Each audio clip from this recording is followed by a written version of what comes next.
You've heard so far from us old ones, and I believe that we have to listen to the youth of today. And when I talk to and meet the YI people, it actually reaffirms my faith in the younger generation, which sometimes I wonder what the heck is going to happen in the future. So our next speaker is the media officer for Young Independents. Please welcome to the stage Joe Simmons. Simons, do apologise.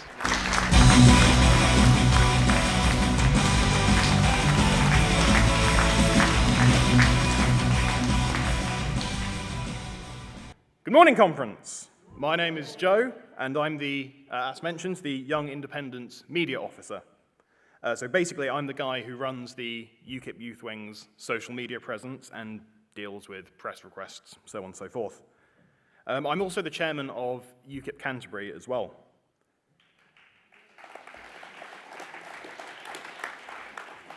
As a member of the YI exec from the Southeast, I'm here today to talk to you all about the issues facing young people and how UKIP can and should be the party to tackle these issues head on.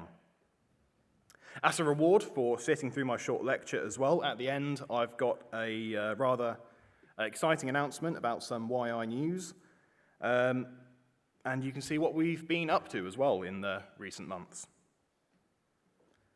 On a quiet night, there is nothing I enjoy more than browsing through the UKIP manifesto by candlelight. From this, my favourite pastime, it's abundantly clear to me that UKIP has a solid set of policies that will positively impact young people like myself. Much of the coverage of UKIP in recent months has been quite negative, and a lot of the discussions that we've been having have also been quite tense, and I might not necessarily say negative, but it hasn't been all rose gardens by any stretch of the imagination. I want to present something today that is positive, something that we can use to say we are a party of policies and solutions.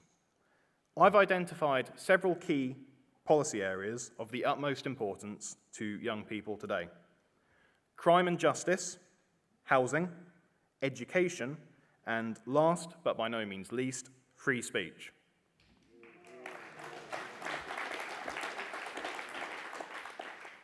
As we speak, London is suffering one of its most violent periods in its history. From terrorism to knife crime, Sadiq Khan has overseen what can only be described as a bloodbath. This disproportionately affects young people. Even in cosy Canterbury, where I've travelled down from, we are being hit by gang violence. Just recently, a matter of months ago, a friend of mine from university was brutally attacked on the high street by a gang because of his nationality and the fact that he was a Christian. What are the police doing to crack down on this violence? Well, despite being supposedly underfunded and understaffed, our police force are marching in pride parades. They are dressed as big rainbow bumblebees. They're having their faces painted. They're wearing high heels. They're getting their nails painted. It's stellar work from the police force, I'm sure. The role of a police officer is also just becoming too ridiculous for many officers. I come from a family with strong links to the police force, and I've heard firsthand how officers just want to quit. It's not a job worth doing anymore for them. They're spending their time, as well as this politically correct nonsense, they're spending their time filing paperwork instead of making a difference out there on the streets, which is, I'm sure, why they all signed up. What sort of a Britain will future generations be living in if we cannot keep our streets safe? UKIP might just give my generation some hope for the police force. It's our manifesto pledge to reverse the dreadful policies implemented by David Cameron that led to the politicisation of the police force. It's also our manifesto pledge to scrap the Crown Prosecution Service's guidelines on hate crimes. So police officers can go back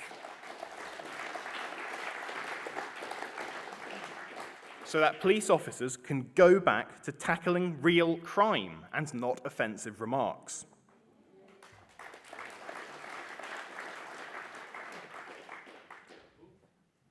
Growing up, idolizing my grandfather, who was a policeman for his whole working career, I strongly considered joining the police force. Myself and many others my age would never join the police force in its current form. These policies would change this and make the police more efficient and productive. For young people like me, housing is a major concern. Houses are too expensive for first-time buyers, and rents can be crippling, and goodness me, do I know that last fact. Much of this is a supply and demand problem. As the population rises drastically, the supply of housing cannot keep up with the demand. In addition to cutting immigration to aid the housing market and help first-time buyers, UKIP will make use of brownfield sites and enact a policy inspired by, and this is one of my favorite UKIP policies, we will enact a policy inspired by that which solved the housing crisis following the Second World War, the building of modular housing produced by British companies, and this will produce high-quality, affordable, and energy-efficient homes.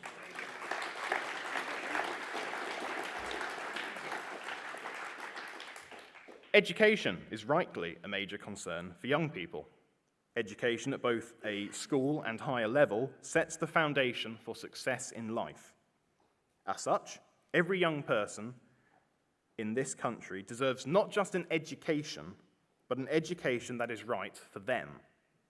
This is why UKIP will not just refocus primary education to be about teaching rather than bureaucratic tests and assessments, but will also establish new grammar schools as well as new technical and vocational colleges so that young people can get a trade behind them and learn practical skills before they even leave school. To improve our higher education system, and I've recently just finished university, we will support and incentivize trade apprenticeships as well as encouraging students to move away from Mickey Mouse degrees and go towards useful and profitable STEM subjects.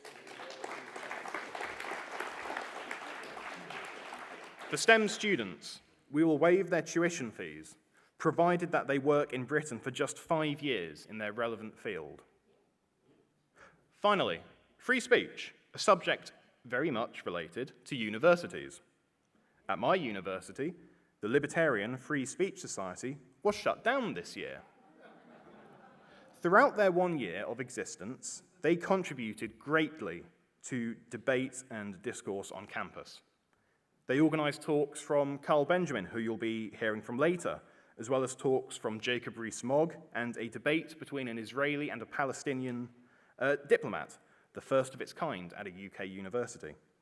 To top off the year, they organised a charity ball in aid of an anti-FGM charity, which raised over £4,000 in just one night. This mattered not, though, when the student union shut them down, following a Marxist academic infiltrating their group chats and leaking out of context messages and jokes, none of which were actually bad in the slightest, for the record. On the subject of universities, one of our Young Independents members was suspended from his uni after he stated that he didn't like halal slaughter, a perfectly reasonable position, and as a gay man, he feared an Islamic Britain, which I think is also a very reasonable position. A crowdfunding campaign was launched to aid legal costs to take his university to court to challenge this. And YI was very proud to donate £1,984, 1984, to help, and his university will be taken to court for this very soon, I'm sure.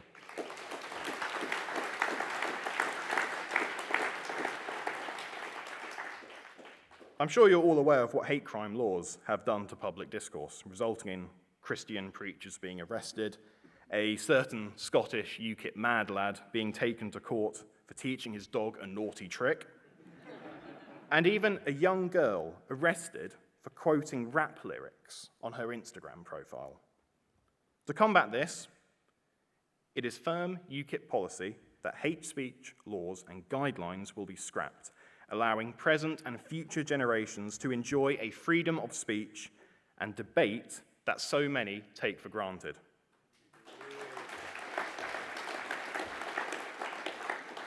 So that's just my take on how UKIP policy will help the younger generations of today and tomorrow.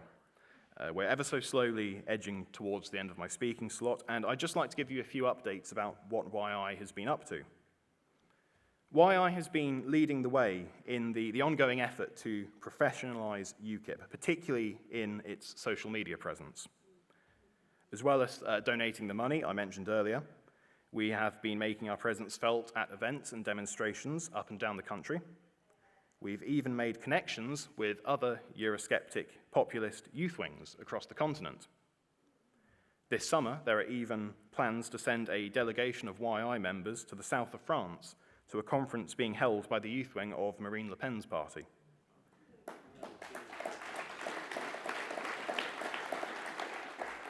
In fact, as well, aspects of this conference, particularly tech and design, have been organised and aided by several YI members, and I would like to wholeheartedly thank them for their contributions all the way at the back there.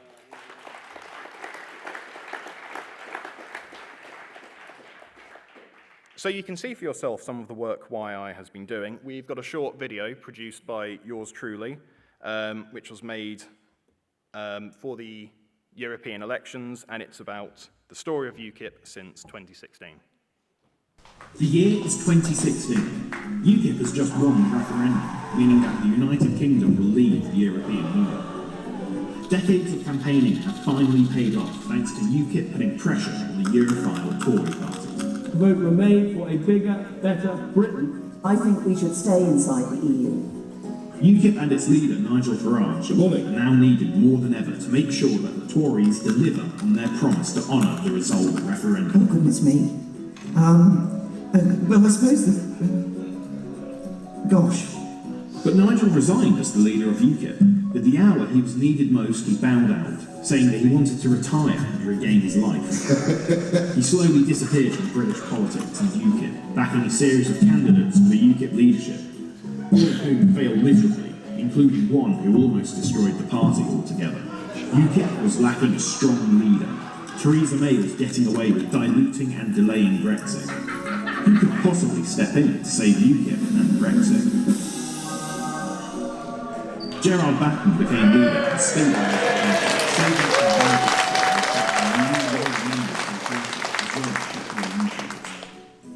Under Batten, UKIP reached 30,000 members and took to the road to campaign for not just Brexit, but also free speech, constitutional reform, and a reduction to net migration, as well as many other manifesto promises. Thanks to Batten's leadership, UKIP was confirmed to be about more than just Brexit, leading the charge in the fight for free speech. Because of this, UKIP has one of the fastest growing and most active youth wings in British politics, Young Independents, which currently boasts over 3,000 members. UKIP has a full slate of ideas and policies, ranging from scrapping hospital car parking charges and increasing funding for mental health services, to abolishing inheritance tax and stamp duty, and even establishing a Veterans Administration Department to protect the interests of our brave armed forces veterans. In the run-up to the elections on Thursday, ask yourself this: do you want a full, clean and clear Brexit? Do you want to take the establishment down with comprehensive democratic reform to British politics? Do you want to ensure the right to free speech for every citizen? Do you want to cut net migration and put British citizens first in housing, schools and the NHS? Do you want an end to the political indoctrination of children in our schools? Do you want to stop sending your taxes to countries with space programs and instead help our armed forces and our veterans? If you've said yes to these things, then UKIP is the party for you. These are just some of our national manifesto pledges. To find out more, visit www.ukip.org, where you can read our manifesto and join us for as little as £4 a month. Vote UKIP, believe in Britain.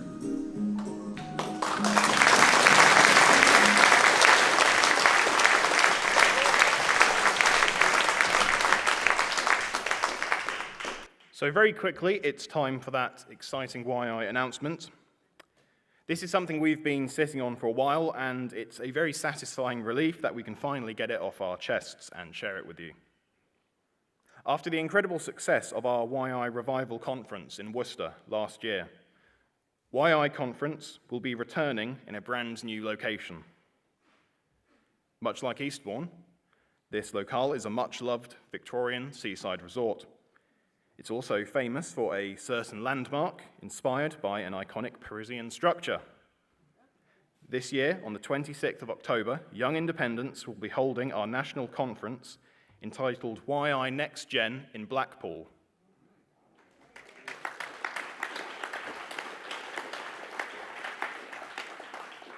It promises to be, just like last year, a fantastic day full of superb speakers, great discussion, and, of course, an unforgettable night out the day before. By October, we'll have a new leader, perhaps a new direction, but most certainly plenty of new opportunities to explore. This is certainly an event that, as a UKIP member, you cannot miss. And you don't have to be a Young Independents member to come along. You just have to be a member of UKIP.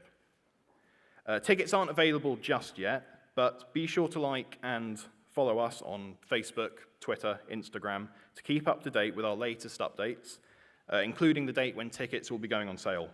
We've got a YI stall in the other hall that you can go and visit and buy some merchandise, and we'll have some leaflets as well about the conference there too.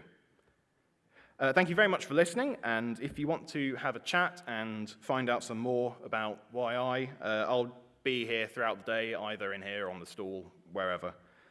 So feel free to come and have a chat.